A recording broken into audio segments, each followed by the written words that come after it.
fun concepts in Unit 2 and creating the Constitution. I will introduce ourselves first and then ask you to introduce yourselves. I'm Beth Ratway. I'm a Senior Technical Assistance Coordinator at the American Institutes for Research. John? I'm John Deloach. I am the Senior Staff Attorney for the South Carolina Association of Counties. Sue Leeson, Senior Justice, Oregon Supreme Court. We'd love to meet you. Hi, my name is Meena Nishtala. Hi, I'm Claire Mullings. Hello, my name is Shreya Shaw, and this is our sponsor, Mrs. Willits. We're so excited to have you guys with us today and really appreciate your time. Thank you. Thank you. Well, it's no surprise. We're doing question 2 in Unit 2. I hope it's no surprise. I'll read it and then you feel free to start right after. One founder claimed that representatives should refine and enlarge the public views by passing them through the medium of a chosen body of citizens whose wisdom may best discern the true interest of their country. Do you agree or disagree with this claim? What alternative systems of representation were considered by the founders? And what alternative systems of representation, if any, should be considered in the 21st century? You may begin. As Americans, we surrender our fate in the hands of elected officials and their ability to reflect our desires and needs. Given that literacy rates barely reached 80% in the founding era, educated representatives were imperative to forming a strong political base. Therefore, I agree with the prompted quote. Federalist Papers 27 and 36 articulate the sentiments of Adams and Mirabeau that the legislative branch outlined in Article 1 of the Constitution should function as a miniature and simulate the general public's opinions, aspirations, and wishes. As stated in Federalist 36, trustee representation was necessary since early citizens relied on representatives to advocate for them, while founders relied on delegates to uphold the common good. Trustee representation is still in expectation today. For example, Arizona Democrats in 2018 were angered by Kyrsten Sinema's support for Republican policies instead of partisan allegiances. However, as public education was reformed through state governments and citizens informed themselves regarding political affairs, our idea of representation shifted from the trustee to the delegate model, an idea that Anti-Federalist 9 expressed. Therefore, the notion that representatives must interfere to promote the common good, as suggested in the provided quote, is objectionable, especially when our government could become corrupted by bureaucratic interests, as Brutus IV and Anti-Federalist 40 warn of. At the Constitutional Convention, our founders considered 3 main systems of representation. The unique bicameral legislature outlined in Article 1, Sections 2 and 3 of the Constitution was a combination of the Virginia Plan, which proposed a unicameral legislature elected through proportional representation, and the New Jersey Plan, which offered a unicameral legislature featuring equal representation between the states. Separately, neither were considered viable given their clear bias. But to satisfy both parties, delegates crafted the Great Compromise, which implemented 2 houses of representation, one following each of the proposed plans. This allowed policies to equally reflect the interests of the states in the Senate, while balancing the popular opinions of the public in the House of Representatives. Alexander Hamilton's Hamilton Plan suggested a government structure resembling British models. His proposal featured senators and governors who were chosen by appointed electors and would serve life terms. However, founders dismissed this as potential tyranny, given that they had just waged war against the despotism of a permanent leader. Despite the many successes of America's laboratory of democracy, other systems of representation are still viable options for the United States. The rank choice system, which is practiced in New Guinea, Australia, and now New York, allows voters to rank candidates by preference rather than the current winner-takes-all plurality system. Instead of facilitating blind party loyalty like our 2-party system does, a ranked choice model would promote a more moderate government. Another potential option is a mixed-member proportional representation system, as seen in Germany, Bolivia, and New Zealand. Here, voters cast 2 votes, the first for a district representative and the second for a national party. Not only does this system encourage bipartisan collaboration, but individuals also feel better represented in legislative bodies both locally and nationally. In addition, support for an Athenian direct democracy at the federal level has grown, especially following the Electoral College upset in the 2016 presidential election. Sentinel-1 echoes the need for a direct democracy since the legislative representation in Article 1, Section 2 wouldn't adequately reflect the needs and interests of the people. Despite the arduous task presented to our founding fathers, the United States could not have endured without our bicameral legislature. While we must continue to strive for better representation and reform, it is imperative to acknowledge the widespread success of our current system of governance. Thank you. Thank you. Thank John? you. Let me go back to something that you said at almost at the very beginning. We surrender our fates to elected representatives. Is that really true?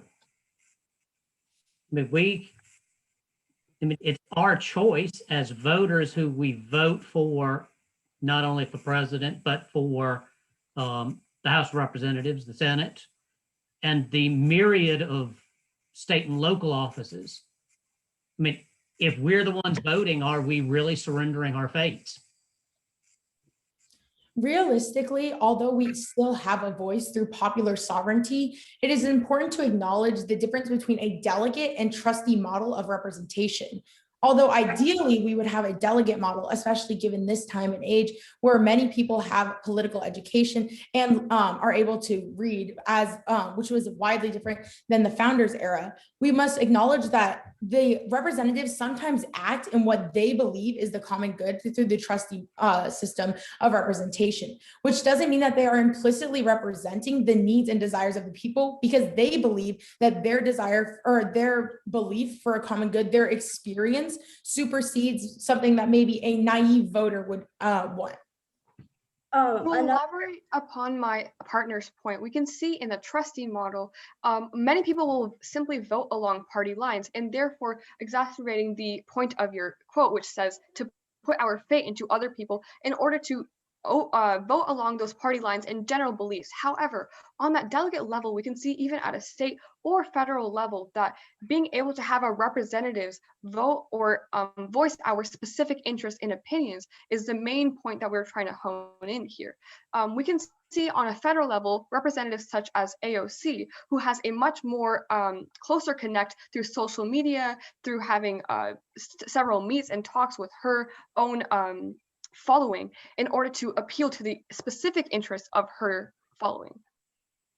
Going back to Shreya's point and furthering on the question, I believe that we are surrendering our fate to elected officials, especially as political polarization increases and representatives feel pressure from their respective parties to vote across partisan lines. For example, recently, as Arizona has become more liberal, Governor Doug Ducey kind of shifted his beliefs into a more moderate political stance. However, the Arizona Republican Party started censuring Doug Ducey. So while he was adjusting to meet the needs of the people, he was being punished by his own party for doing so.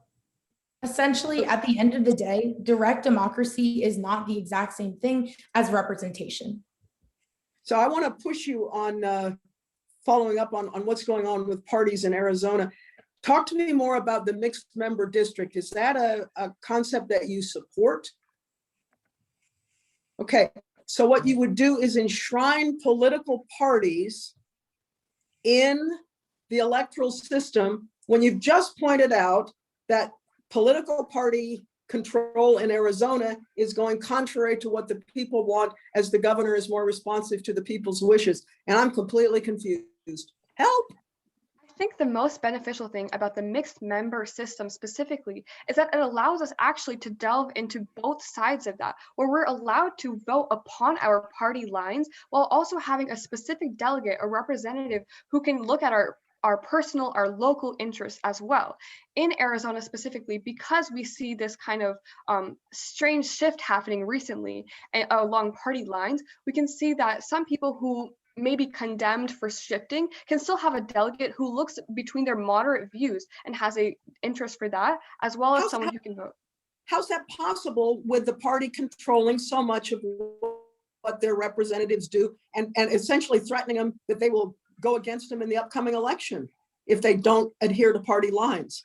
So essentially right now in Arizona, we are actually seeing a fracturing in the Republican Party, especially since Trump has left office. This is extremely apparent in the election laws that are currently being proposed in Arizona by Republicans who support Trump and therefore are suggesting very strict voter laws in the upcoming elections versus Republicans who are fighting against the strictness of those laws. So when we're talking about Doug Ducey shifting to a more moderate perspective, we must also look at the last election in 2020 when Arizona actually turned blue, which is a historical time period in Arizona, given that the last 5 elections we have been red. So Doug Ducey is not, although he is not directly adhering to his party lines, he is addressing the needs of the people, especially as our popular sovereignty is actually shifting towards a more moderate perspective itself. So Arizona is balancing between the Democratic and Republican Party, and therefore Doug Ducey is actually adjusting to that regardless of the input from his Republican Party. We'll see if he survives. That helpful. Talk to me about direct democracy. You ended your presentation with direct democracy. Is that a viable solution? Well, I think direct democracy does employ some of the classical Republican ideals that this country was founded on. I do not think it's feasible for the United States. As James Madison warns of in Federalist Paper 10, direct democracy could lead to mob rule and the domination of factions. And that's why having elected representatives to filter popular opinion is so important, especially in a country as diverse as the United States. I would actually disagree with Mina specifically because although direct democracy may not be the most realistic situation for the United States, especially given the population size, it is definitely a viable option given the diversity of opinion that currently exists in the United States, as well as the aggressive partisan polarization that the United States is currently facing. Therefore, we see the founders, Brutus 4 and Brutus 5, specifically advocating for popular sovereignty, just because they believed that it would represent the people's wishes at a more specific level rather than having the Electoral College filter those ideas. Additionally, it's important to recognize that the original intent of the Electoral College was to protect basically America from the ineducation of voters. However, that is no longer applicable since states now facilitate public education. I would actually have to disagree with my partner's point, as we can see, because even though there might be much diversity, as critiques and Claire has said here, we can see that in the sentiments also seen in Federalist Paper 9, America can be a Republican government even though it is diverse. We need a strong central government which brings and binds all of the states together, and therefore we can see the Republic actually promotes democracy and promotes this all the diversity come together rather than that multinational state diversity to be something that separates people. Shannon, I believe we're done. I think you got like a second. Yep. So I thought, thank you. Yeah. Wow. John? Thank you. That this was enlightening. I like the ability to have this kind of conversation. I think your reasoning is good. Your arguments are okay. I would focus on the arguments that you're making and the disadvantages also, even though if you're advocating for something, know what the other side is going to argue. For example, if you're talking direct democracy, I think you're going to have half the country claiming the disadvantages of that. Also think about what you're saying is that we can go to a direct democracy because this country has now become better educated and it's more diverse. If it's more diverse, direct democracy isn't going to work because you're never going to have groups thinking the same. So it's always going to be, we're the largest group. We're going to be the one to make the decision of who is president. The other issue with that is we're the voters that live in the big cities. We're going to outvote you every time. So just know that kind of that idea of diversity and direct democracy are kind of in conflict with each other. Thank you. Sue? Yeah, that was a very lively presentation, and it's certainly given us a lot to think about. You made reference to Anti-Federalists 9 and 40, and I don't know what that is. All the Anti-Federalists wrote under pseudonyms or their direct name, and yes, some like Brutus wrote more than one, but a reference merely to Anti-Federalists 9 and 40 doesn't tell me where I can find out who in the world that is. So that's just a point of asking you to be a little bit more clear. Research shows that even though we may have expanded public education, Americans are no more enlightened about their political system today and how it worked than they were in the 19th or even 18th centuries. We are not becoming more politically sophisticated. In fact, we are becoming more ideological and more single issue voters. Well, what in the world does that do to a theory of representation? And you really have to plumb some of those arguments that you make to their depths to be a more persuasive about what it is you're advocating. When I get all done, I'm not sure I know whether you're advocating for changes in how we do representation in the United States or not. And I'm particularly confused on the Electoral College argument that it was created to filter opinions. Boy, that's not how I read what happened in the committee that was created on August the 30th at the Constitutional Convention that came up with the Electoral College. So just some places where I would urge you to do some more in-depth research to help really support your positions. Again, thanks for a very lively, engaging conversation. And by the way, I can tell I'm in Arizona because you all have ceiling fans. We don't in Oregon. Yeah, well, I don't in Wisconsin either. It's too cold. So yeah, we don't have that either. I've got them here in South Carolina, but I don't have them on yet. Oh, okay. Thank you so much for this passionate conversation about really tough issues. I really enjoyed the conversation, and I haven't said that all the time. So I'm honest about that. I like how you, well, I work in education, so the public education thread was very interesting for me, and I would love to kind of pick your brains about it. The whole concept of the literacy rates and the importance, and I would agree with Sue that we're so off in equity right now in education, worse than we've ever have been. So I'm not sure.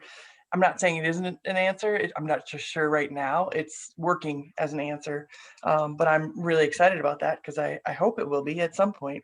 You talked about the trustee versus delegate. I'd look into that a little bit in terms of using that for evidence. It's true, but a real understanding of the trustee versus delegate, and then how does that define their roles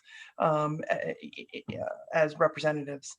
You brought up the Hamilton plan, thank you, and talking through that and unpacking that a little bit.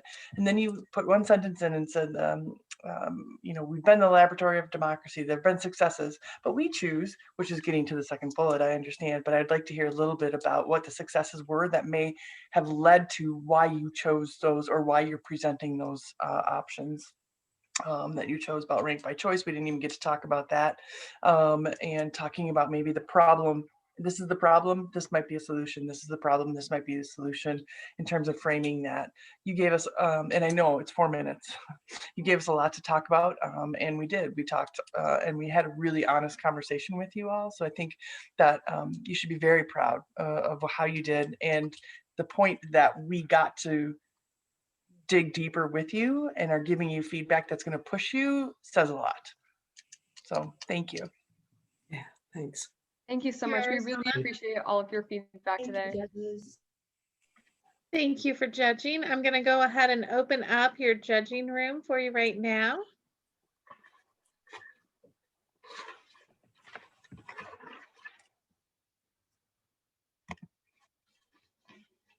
And thank you, Arizona. I hope you have a wonderful day and good luck with the rest of your tournament. Thank you very much. Have a great day.